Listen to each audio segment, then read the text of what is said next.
Hi అండి, అందరూ ఎలా ఉన్నారండి? నేను మీ తెలుగింటి అమ్మాయిని.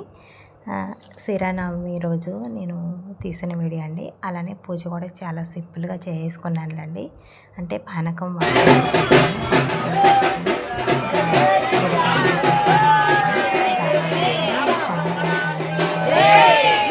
కొంచెం తొందరగానే వచ్చేసిందండి. చూడండి, ఇక్కడ పంతులు గారు కూడా కళ్యాణం అయితే ఇక్కడ జరిపిస్తున్నారండి.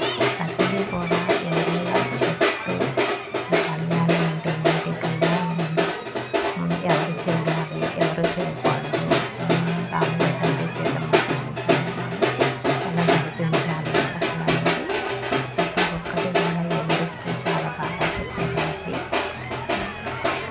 అసలుకి స్వామివారి కళ్యాణం అంటే తెలియని వాళ్ళు కూడా వివరంగా తెలిసేలాగా చాలా చక్కగా జరిపించారు. ప్రతిదీ కూడా చెప్పుకుంటూ మంత్రాలు చదివేటప్పుడు అన్నీ చెప్పారండి. అంటే కన్యాదానం కానించి జీలకర్ర బెల్లం, మాంగళ్య ధారణ ప్రతిదీ కూడా వివరిస్తూ కూడా చేశారండి.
సీతారాముల కళ్యాణం అయిపోయిన వెంటనే కూడా పంతులు గారు అందరి చేత కూడా ఇలా అక్షింతలు అయితే తలంబ్రాల బియ్యం అయితే వేపించారులేండి. ఆ స్వామివారికి ఎంత పుణ్యం చేసుకుంటే ఇలాంటి అవకాశం వస్తుందండి. నాకైతే చాలా హ్యాపీ అనిపించిందిలేండి. అంటే చిన్నప్పటి నుంచి కూడా ఇల్లు రామాలయం పక్కనేలండి. లేస్తే గుళ్ళోనే ఉండేవాళ్ళం, గుడి చుట్టూ తిరుగుతూ ఆటలు ఆడుకుంటూ అలా చేసిన వాళ్ళం వెళ్ళండి. నాకు మళ్ళీ అంటే మ్యారేజ్ అయిపోయిన తర్వాత ఇన్ని సంవత్సరాల తర్వాత అంటే లాస్ట్ ఇయర్ వెళ్ళాను రామాలయానికి. మళ్ళీ ఇప్పుడు వెళ్ళానులేండి. ఇన్ని సంవత్సరాల తర్వాత వెళ్ళేసరికి ఇంకా చాలా హ్యాపీగా ఉందిలేండి. మళ్ళీ అందులోనూ మా ఊరి రామాలయం 13-14 సంవత్సరాల తర్వాత మళ్ళీ ఇంత మంచిగా ఇంత చక్కగా కళగా ఉందిలేండి మా ఊరి రామాలయం అయితే. చెప్పాలి అంటే ఇన్ని సంవత్సరాలు అంటే పట్టించుకునే వాళ్ళే లేకోకుండా అయిపోయిందిలేండి.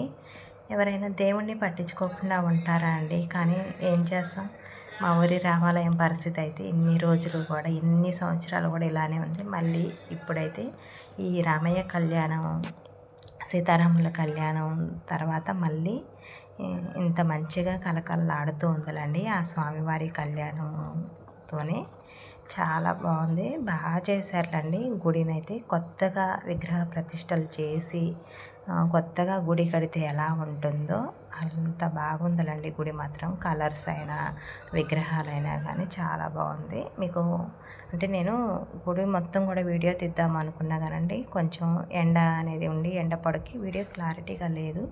అందువల్ల నేను ఫోటో పిక్ ఒకటి పెడుతున్నానులేండి, చూడండి.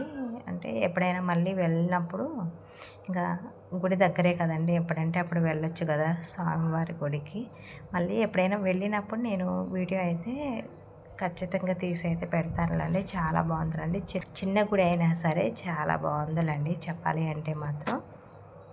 ఇక్కడ స్వామివారి కళ్యాణం అయిపోయి ఆ స్వామివారికి తలంబ్రాలు వేసిన తర్వాత ఇంకా అందరం కూడా కొన్ని కొన్ని తలంబ్రాల బియ్యం అయితే ఇంటికి తెచ్చుకున్నాము. ఇంకా అదంతా అయిపోయిన తర్వాత ఇక్కడ దగ్గర ధ్వజస్తంభం దగ్గర ఇంకా కొబ్బరికాయ అగరబత్తులు వెలిగించేసి ఆ స్వామివారికి మరొక్కసారి మనస్ఫూర్తిగా దండం అయితే పెట్టుకున్నానులేండి నేను. చూడండి అసలుకి ఎంతమంది జనం ఉన్నారో అండి. గుడి చిన్నదైనా కానండి అసలుకి గుడి చిన్నగా ఉండడం అంటే మరీ చిన్నగా కాదులండి, ప్లేస్ అయితే సరిపోలేదులండి, అంతమంది జనం వచ్చారులండి. చాలా బాగా చేశారు స్వామివారి కళ్యాణం మాత్రం. తర్వాత స్వామివారి కళ్యాణం అయిపోయిన తర్వాత ఇంకా వెంటనే కూడా ప్రసాదాలు అంటే పులిహార, నైవేద్యం, పానకం, వడపప్పు ఇవైతే పెట్టారులండి. అన్నదానం లాస్ట్ వీక్ పెట్టారులండి, అంటే శనివారం రోజే విగ్రహ ప్రతిష్ట చేసిన రోజే అన్నదానం పెట్టారు. ఇంకా ఆ రోజు అయితే నేను లేనులేండి, ఆ రోజు కూడా నేను చూపించేదాన్ని వీడియో తీసి. ఇంకా ఈరోజైతే ఇలా కొంచెం ప్రసాదాలు, పులిహార, నైవేద్యం, పానకం ఇవే పెట్టారులేండి. ఇక్కడ చూపిస్తున్న చూడండి విగ్రహాలు మాత్రం ఎంత చూడముచ్చటగా ఉన్నాయండి, చాలా బాగున్నాయి. అంటే ఇప్పుడు విగ్రహదాతని ఇంకా కొన్ని కొన్ని ఇస్తారు కదండి, పట్టు వస్త్రాలైనా స్వామివారి కిరీటాలైనా అలా ఇంకా ఇచ్చిన వాళ్ళు ఉన్నారులేండి. ఇంకా అవి చాలా బాగున్నాయిలండి. ఇంకా చూడండి ఇక్కడ గుడి అయితే ఎలా ఉందో చూపిస్తున్నా, ఫోటో పిక్సే పెట్టానులేండి నేనైతే. అసలుకి సీతారాముల కళ్యాణం అంటే ఏమిటి, అసలు ఎలా చేస్తారు, ఎందుకు చేస్తారు అంటే ఇప్పుడున్న పిల్లలకి తెలియదు కదండి. జనరేషన్ మారుతూ ఉండే కొంచెం పిల్లలకైతే ఇలాంటి సంప్రదాయాలు, సంస్కృతులు, దేవుడు అంటే ఇలాంటివి తెలియట్లేదు కదండి. ఇంకా పంతులు గారు చెప్పే విధానం మాత్రం చాలా బాగా చక్కగా వివరించారు, పిల్లలకు కూడా అర్థమయ్యేలాగా చేశారులేండి. సీతారాముల కళ్యాణం మాత్రం కన్యాదానం కాడ నుంచి జీలకర్ర బెల్లం పెట్టే మళ్ళీ బంగాళీ దారం వరకు కూడా చాలా బాగా చేశారు. ఇంకా చూడండి ఎంతమంది జనం కదండి. నేను ఇక్కడ ఓన్లీ ఫోటో పిక్లు ఒక్కటే పెట్టానులేండి.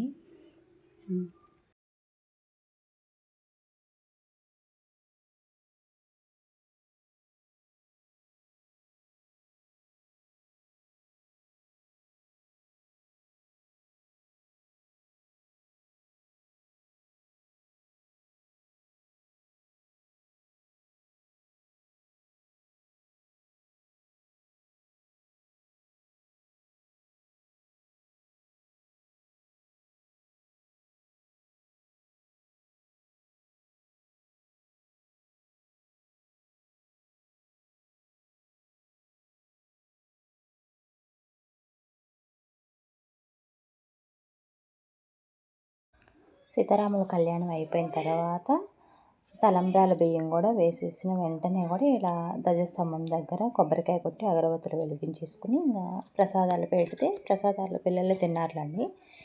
నేను ఫ్రైడే కదా ఇంకా తినలేదులండి, ఇంటికైతే తీసుకొచ్చాను. నాకు మా వారికి కూడా సాయంత్రం తినొచ్చు అని చెప్పేసి కొంచెం పులిహార, నైవేద్యం, పానకం బాగుంటుంది కదండి. రాముల వారి కళ్యాణం అంటేనే పానకం కదండి, చాలా ఇష్టం అండి నాకైతే పానకం. చిన్నప్పుడైతే అసలుకి గ్లాసులే తాగేవాళ్ళం.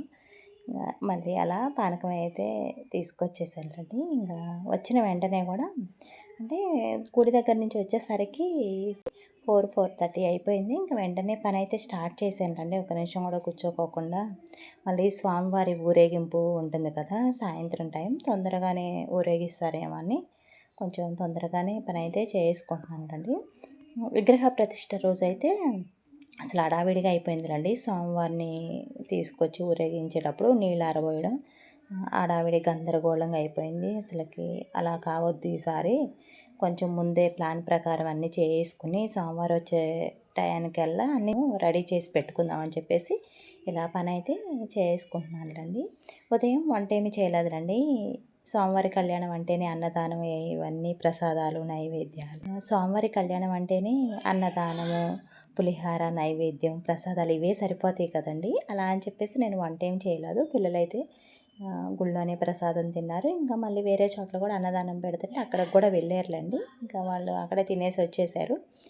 వెంటనే కూడా మా బాబు కొంచెం మమ్మీ టీ ఉంటే పెట్టవా అంటే, టీ ఉదయం చేసిన టీయే కొంచెం ఉందిరండి, అదే కొంచెం అలా వేడి చేసి ఇచ్చేసాను. నేను ఇక్కడ రైస్ కుక్కర్లో రైస్ పెట్టేస్తున్నానండి. ఇంకా రైస్ కుక్కర్లోనే పెడుతున్నానులేండి. చెప్పాను కదా, గ్యాస్ రేట్లు పెరిగిపోయినాయి. గ్యాస్ రేటు పెరగడం ఏమో కానండి, గ్యాస్ దొరకట్లేదు. రైస్ కుక్కర్లోనే వంట చేసేస్తాను.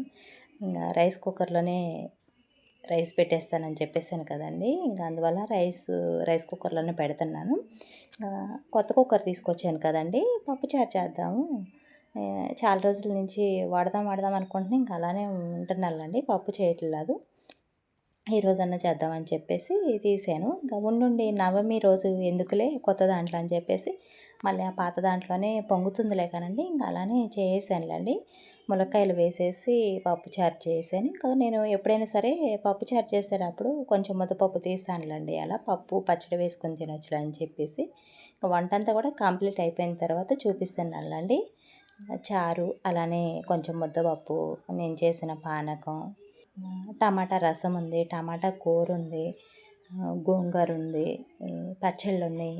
ఇంకా అలా అని చెప్పేసి ఇన్ని కర్రీస్ ఉన్నాయి కదా, రసం అన్న చారన్నా చేస్తే బాగుంటుందని పప్పుచారు అయితే చేసానులేండి. పులిహోర అండి, నేను గుడి దగ్గర నుంచి తీసుకొచ్చిన పులిహోరలండి. ఫ్రెష్ అప్ అయిపోయిన తర్వాత తినవచ్చులే అని చెప్పేసి ఇంకా అలానే ఉంచేసాను. పులిహోర కొంచెం ఎక్కువగానే పెట్టించుకొచ్చేసాను. నైవేద్యం అయితే కొంచెం అలా ప్రసాదంలా అయితే పెట్టారులేండి. పులిహోర కొంచెం, ఇంకా పులిహోర, నైవేద్యం, పానకం ఇవైతే తీసుకొచ్చారులేండి గుడి దగ్గర నుంచి అయితే. అలానే కొంచెం సేమియా కూడా ఉంది. వంట అంతా కంప్లీట్ అయిపోయిన తర్వాత కొంచెం కిచెన్ అంతా గందరగోళంగా ఉందిలేండి, అక్కడే ఉన్నాయి. అంటే సర్దడమేలేండి, అంట్లు ఏమీ లేదులే.